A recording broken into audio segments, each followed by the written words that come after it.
Nous allons approfondir nos connaissances des équations différentielles et on va commencer par regarder comment obtenir une solution unique.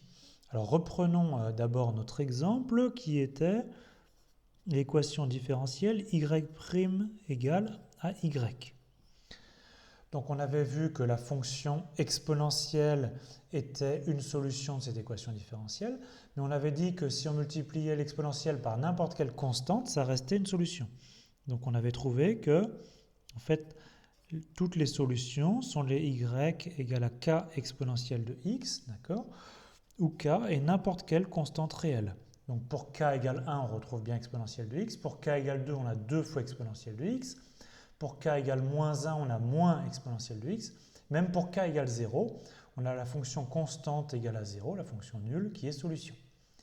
Donc on a ainsi trouvé toutes les solutions. Alors ça ne nous arrange pas d'avoir une infinité de solutions dans nos problèmes concrets.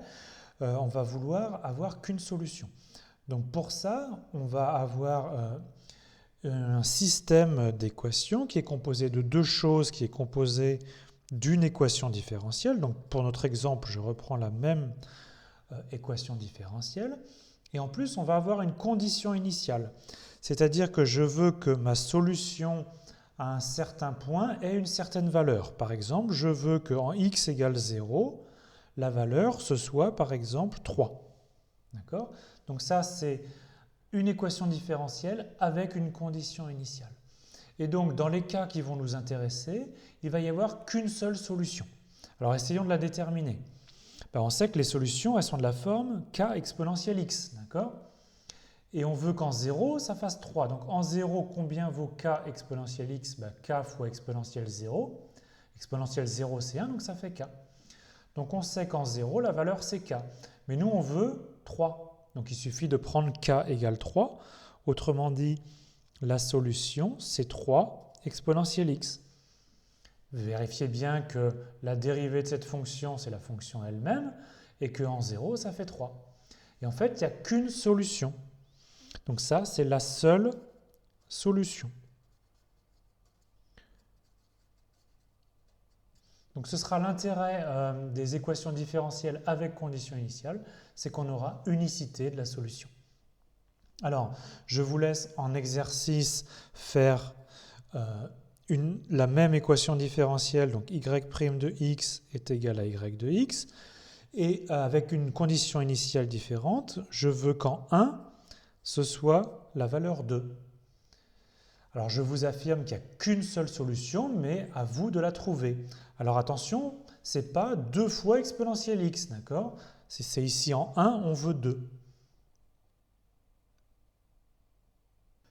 Ce qu'on a vu sur un exemple, on peut l'énoncer dans un cadre beaucoup plus général.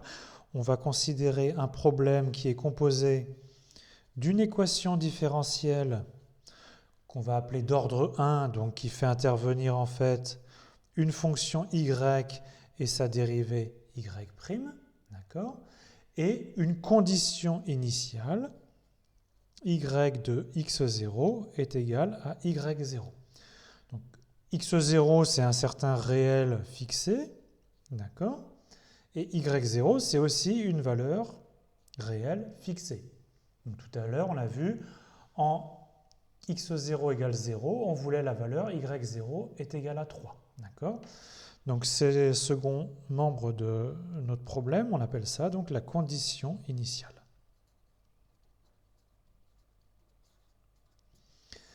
Et comme on a vu sur l'exemple particulier qu'avec condition initiale, on avait une seule solution, on a un théorème plus général qui s'appelle le théorème de Cauchy, que j'énonce de façon un peu informelle ici, c'est qu'une équation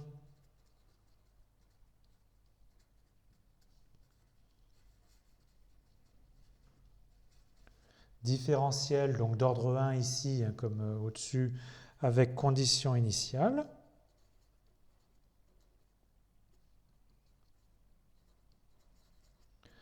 admet une unique solution. Donc il y a une solution et il n'y en a qu'une seule. Donc c'est un théorème très important et on est évidemment content d'avoir une unique solution. Donc c'est un théorème que j'énonce de façon assez informelle ici. Il y a quand même des hypothèses que je ne précise pas. Mais dans les exercices, on vous dira à chaque fois d'admettre ce théorème pour prouver ce qu'il faut prouver. On va vouloir interpréter graphiquement le théorème qu'on vient de voir d'unicité d'une solution d'équation différentielle avec condition initiale. Alors pour ça, on va introduire la notion de courbe solution. Qu'est-ce que c'est qu'une courbe solution?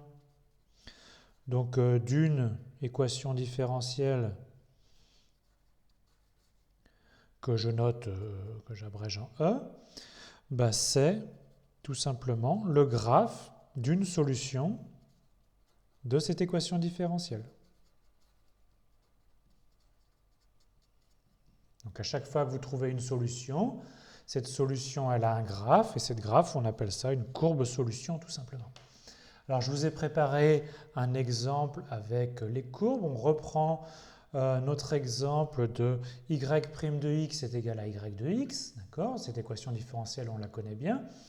Et on a vu que les solutions, c'est les fonctions y de la forme k exponentielle x, où k est une constante réelle. Donc pour chaque valeur k, on a une solution. Et donc pour chaque valeur k, on a une courbe solution. Alors je n'ai pas ici dessiné toutes les courbes solutions parce qu'il y en a une infinité, mais j'en ai dessiné quelques-unes.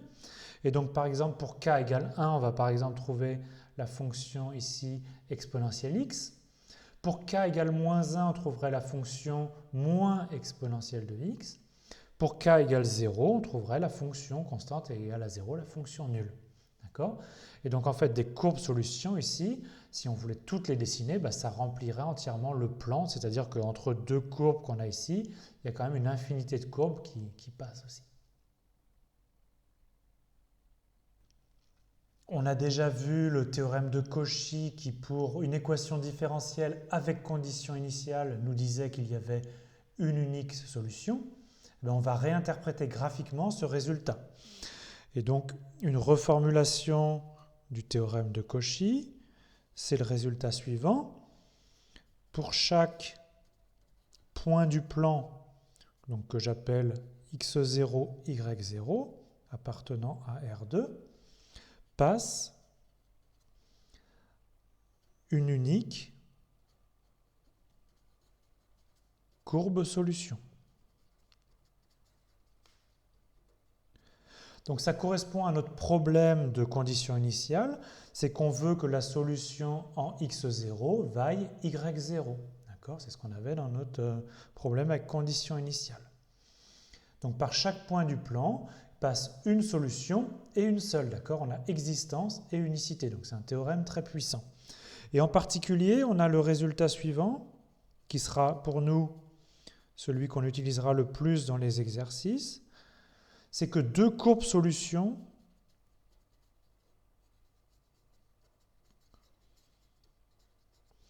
ne peuvent pas se couper.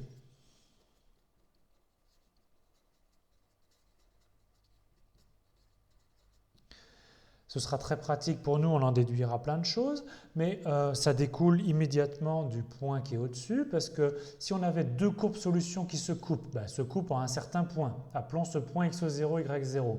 On vient de voir qu'en ce point-là ne peut passer qu'une courbe solution. Donc on obtient une contradiction. Donc deux courbes solutions ne se coupent jamais. Illustrons ceci avec l'exemple de l'équation différentielle y' de x plus y de x est égal à x. Alors je ne vous écris pas la forme des solutions, mais par contre je vous ai dessiné l'allure des courbes solutions. Alors regardons ce qui se passe. Si on veut la condition initiale que notre solution en x0 vaille y0, ça veut dire qu'au point d'abscisse x0, l'ordonnée doit être y0. Donc on veut que notre courbe solution passe par le point x0, y0. Et effectivement, en ce point-là, il y a une unique courbe solution. Et ce qu'on a fait pour ce point-là, on peut le faire pour n'importe quel point du plan. Si je prends par exemple ici ce point du plan, par ce point ne passe qu'une unique courbe solution. Autre chose qu'on a déjà dite, c'est que si vous prenez deux courbes solutions quelconques, vous voyez qu'elles ne se coupent jamais. D'accord ? Vous pouvez en prendre deux quelconques au hasard, même si elles sont très proches. Eh bien, elles sont très proches, mais elles ne s'intersectent pas, elles ne se croisent pas. D'accord ? Ça veut dire la chose suivante. Si par exemple, regardez ici, cette courbe solution-là, elle est au-dessus de la courbe qui passe par x0, y0. D'accord ? Ben, si elle est au-dessus à un moment donné, ben, elle reste au-dessus tout le long. Et une courbe qui est en dessous à un moment donné, ben, elle reste en dessous tout le long.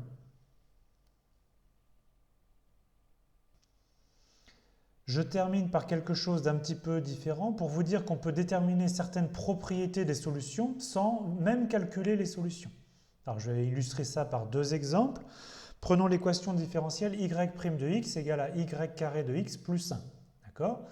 Sans avoir trouvé les solutions, on peut dire certaines choses. Ben regardez, y carré de x plus 1, c'est quelque chose qui est positif, d'accord ? Parce que c'est un carré plus 1. Donc si on a une solution y de x, on sait immédiatement que y' de x est positif, d'accord ? Et donc ça veut dire que la solution y de x qu'on n'a pas encore trouvée, donc si on trouve une solution y de x, on saura que y de x est une fonction croissante. Donc sans aucun calcul, sans même savoir ce que sont ces solutions, on sait que les solutions qu'on va trouver seront des fonctions croissantes. Alors évidemment, ça peut être un petit peu plus compliqué. Ça se voit ici dans le second exemple. C'est l'équation différentielle y' égale à x exponentielle y de x. Alors là, il faut distinguer deux cas. Le cas des x négatifs ou nuls. D'accord ? Alors à ce moment-là, comme x est négatif, l'exponentiel lui est toujours positif. D'accord ? Donc on a y' de x qui est négatif. Et donc la fonction y de x est décroissante sur l'intervalle ici d'étude, donc moins l'infini, 0, parce qu'on a regardé que les x négatifs. Et sur x positif, à ce moment-là, x est positif, l'exponentielle est toujours positive, la dérivée est positive, la fonction est maintenant croissante sur 0 plus l'infini. D'accord ? Et donc on pourrait même aller plus loin. On voit que la fonction est décroissante jusqu'à 0 et ensuite croissante. Donc par exemple, elle atteint son minimum en 0. Donc vous voyez, on peut déterminer sans calcul des propriétés des solutions. D'accord ? Autre remarque, si on avait trouvé les solutions, on n'a pas besoin de calculer les dérivées. Parce que par exemple, si on a trouvé une solution y de x, pour déterminer la dérivée, il suffit de calculer y carré de x plus 1. Ça nous donne immédiatement y' qui doit être la dérivée.